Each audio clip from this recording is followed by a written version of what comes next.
महेश भी हमारे साथ जुड़े हुए हैं ग्राउंड जीरो से।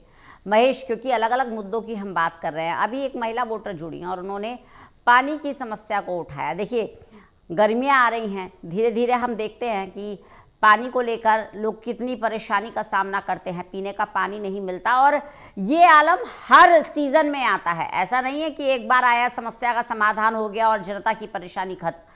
हर बार इसी तरीके का आलम देखने को मिलता है। हर बार कभी मटका फोड़ प्रदर्शन किया जाता है, अपनी नाराजगी को जाहिर किया जाता है, घर में जो पानी आ रहा है वो गंदा आ रहा है, गंदे पानी की निकासी नहीं हो रही है। वो मुद्दा है जिस समस्या को हम स्वीकार चुके हैं, जी ये तो आएगी ही आएगी।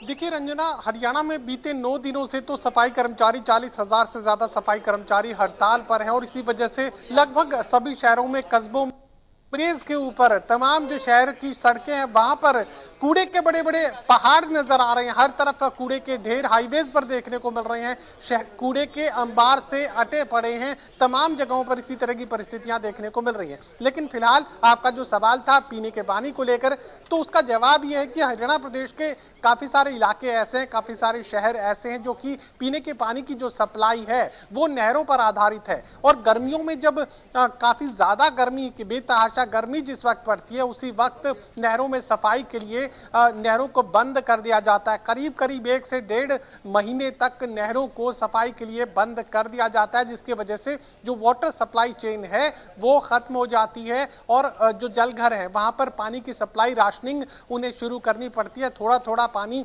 वो इस्तेमाल करते हैं और जितने भी दिन का स्टॉक हो, 1 हफ्ता 10 दिन, जितने भी दिन का स्टॉक वो कर पाए, उसी आधार पर पानी की सप्लाई जो है तमाम शहरी क्षेत्रों में की जाती है। और यही पानी की परेशानी होती है। दरअसल जो पीछे का पानी है, जो नहरों के जरिए जलघरों तक पहुंचना होता है, वो रोक दिया जाता है और जितना पानी स्टोरेज उनके पास हो उसी को इस्तेमाल करने की मजबूरी सामने खड़ी होती है। अब क्योंकि ये भी समझना जरूरी है कि नहरी पानी की जो सप्लाई है वो पानी की गुणवत्ता से जुड़ी हुई है। पानी काफी ज्यादा अच्छी क्वालिटी का माना जाता है नहरों का, क्योंकि वो हार्ड वाटर नहीं होता और तमाम जो दूसरे जो मिनरल्स हैं, जो खतरनाक मिनरल्स हैं, वो जमीनी पानी के अंदर देखने को मिलती है। जमीनी पानी जो है हरियाणा के ज्यादातर इलाकों में कंटेमिनेटेड हो चुका है, दूषित हो चुका है, जहरीला हो चुका है, जिसकी वजह से नहरी पानी पर ही ये सप्लाई आधारित करनी पड़ती है।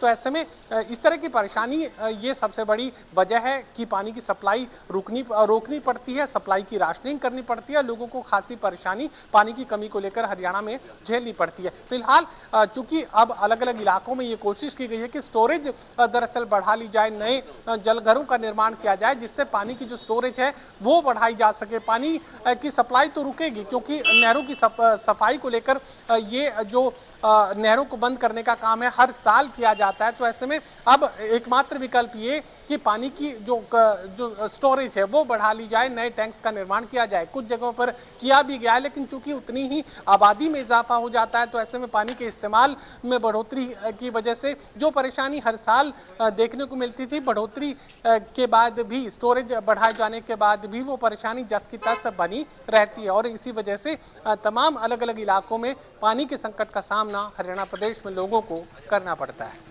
बिल्कुल। इसके अलावा जैसे कि अभी आपने एक बहुत महत्वपूर्ण बिंदु यहाँ पर ऐड किया था महेश, सफाई कर्मचारी जो हैं वो नाराज़ हैं। 40,000 सफाई कर्मचारी अब धरना प्रदर्शन कर रहे हैं, उनकी मांगों को सुना नहीं जा रहा। देखिए, सफाई कर्मचारियों की अपनी समस्या है, जनप्रतिनिधि कहते हैं कि समस्याओं का समाधान किया जाएगा, लेकिन इसके बीच में पिस कौन रहा है? हरियाणा की जनता जो घर से बाहर निकलती है तो गली के कोने पर, मोहल्ले के चौराहों पर गंदगी का अंबार जैसा देखना पड़ता है। देखिए, बिल्कुल परेशानी का सामना तो आम लोगों को करना ही पड़ रहा है, लेकिन इसका मतलब ये भी नहीं है कि सफाई कर्मचारियों को कोई परेशानी नहीं है। दरअसल अपनी आय को लेकर परेशान जो है सफाई कर्मचारी बने हुए हैं और साफ तौर से ये कहने की कोशिश भी कि साल 1992 के बाद कच्चे कर्मचारियों को पक्का नहीं किया गया। तो आप ये मानकर चलिए कि 8 साल वो और करीब 26 साल ये, अगर 30 साल से ज़्यादा यानी 3 दशक से ज़्यादा का वक्त हो जाए और कच्चे कर्मचारी कच्चे ही बने रहें, उन्हें ज़्यादा सुविधाएं ना मिल पाएँ, सरकारी कर्मचारी का दर्जा नहीं मिल पाए, तो ऐसे में परेशानी तो लाजमी है। अगर 3 दशकों से ज़्यादा का वक्त और सरकार की कोई ऐसी नीति नहीं बनती है जहां कच्चे कर्मचारियों को पक्का किया जाए, तो ऐसे में सफाई कर्मचारी अब ये सवाल कर रहे हैं कि महज 17, 18, 19 हज़ार जो उन्हें झाड़ू मारने के सफाई कामकाज को अंजाम देने के दिए जाते हैं, जिसमें उनकी ज़िंदगी लगातार खतरे में बनी रहती है गंदगी की वजह से, संक्रमण की वजह से, तो ऐसे में इतने में वो अपना कामकाज कैसे चलाएंगे, अपने परिवार का पालन पोषण कैसे करेंगे, अपने बच्चों की बेहतर शिक्षा की व्यवस्था कैसे करेंगे। तो परेशानी ना सिर्फ लोगों की है, बल्कि परेशानी तो सफाई कर्मचारियों की भी है। उनकी ज़िंदगी भी खतरे में रहती है खतरनाक संक्रमण की वजह से, लेकिन उनकी ज़िंदगी पर ध्यान दिए जाने की ज़रूरत शायद सरकार नहीं समझ रही, जो कच्चे कर्मचारियों को पक्का किए जाने की मांग है। एक और बड़ी मांग इनकी तरफ से सामने रखी गई है।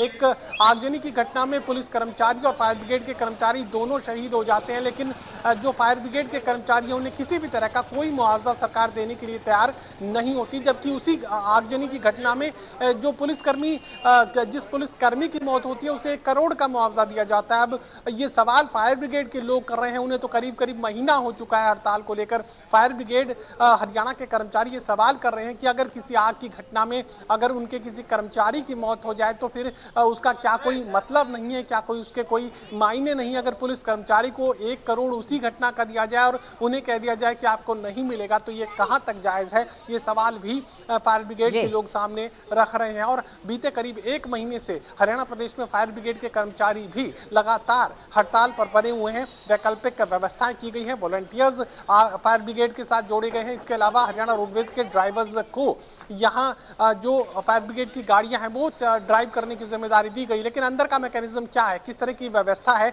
किस तरीके से आग पर काबू पाया जाता है, ये जानकारी इन ड्राइवर्स के पास, इन वॉलंटियर्स के पास नहीं है। तो ऐसे में आगजनी की घटनाएं अगर हरियाणा प्रदेश में इस वक्त तक कहीं भी हो रही हैं, तो जो रिस्पॉन्स टाइम है वो काफ़ी ज़्यादा बढ़ चुका है और आग की वजह से नुकसान काफ़ी ज़्यादा हो रहा है, क्योंकि ना तो ड्राइवर्स ट्रेंड है और ना ही ये फायर ब्रिगेड के कर्मचारी ट्रेंड है आग बुझाने को लेकर। जी, क्योंकि महेश, 2 हमारे पास ये महत्वपूर्ण बिंदु है। एक तो सफाई कर्मचारी अपनी नाराज़गी जाहिर कर रहे हैं और फायर ब्रिगेड के कर्मचारी भी अपनी नाराज़गी जाहिर कर रहे हैं, तो ऐसे में जनता इन मुद्दों को कितना तवज्जो दे रही है? क्या जनता अब जब अपने मतदान के लिए आगे निकल रही है तो इन 2 पॉइंट्स को कंसिडर कर रही है? देखिए, मुझे व्यक्तिगत तौर पर नहीं लगता कि सफाई कर्मचारियों की हड़ताल से इस मतदान का कोई लेना देना है, क्योंकि आम लोग इस बात को समझ रहे हैं कि अपनी मांगों को लेकर कर्मचारी हड़ताल पर हैं। ये हड़ताल देर सवेर कभी तो खत्म होगी। हो सकता है कि 2 दिन में हो जाए, हो सकता है कि 10 दिन भी लग जाए, लेकिन कभी तो खत्म होगी। तो आम आदमी इस बात को समझ रहा है। इस सफाई कर्मचारियों की हड़ताल से इस चुनाव को कोरिलेट मुझे लगता है कि वोटर्स नहीं कर रहे हैं। कोई असर इसका इस हड़ताल का वोटिंग पर नहीं पड़ने वाला है, ये मानकर चलिए। लेकिन फिलहाल चूंकि हम पहले इस बात का जिक्र कर चुके हैं कि सत्ताधारी दल को इसका फायदा मिलता है और वो फायदा अब भी मुझे लगता है कि वोटर्स सत्ताधारी दल को देंगे ही। चलिए महेश, बने रहिएगा। श्याम बाटला भी हमारे साथ रेवाड़ी से जुड़े हुए हैं। श्याम, सीधी तस्वीरें आपके माध्यम से देखना चाहेंगे मतदान केंद्रों पर किस तरह से भीड़ उमड़ रही है, क्योंकि अब लगभग 8:30 बजने वाले हैं, 8:15 से ज़्यादा हो चुका है। तो ऐसे में जनता जब बाहर आ रही है तो कितने उत्साह के साथ आ रही है अपने मतदान के लिए?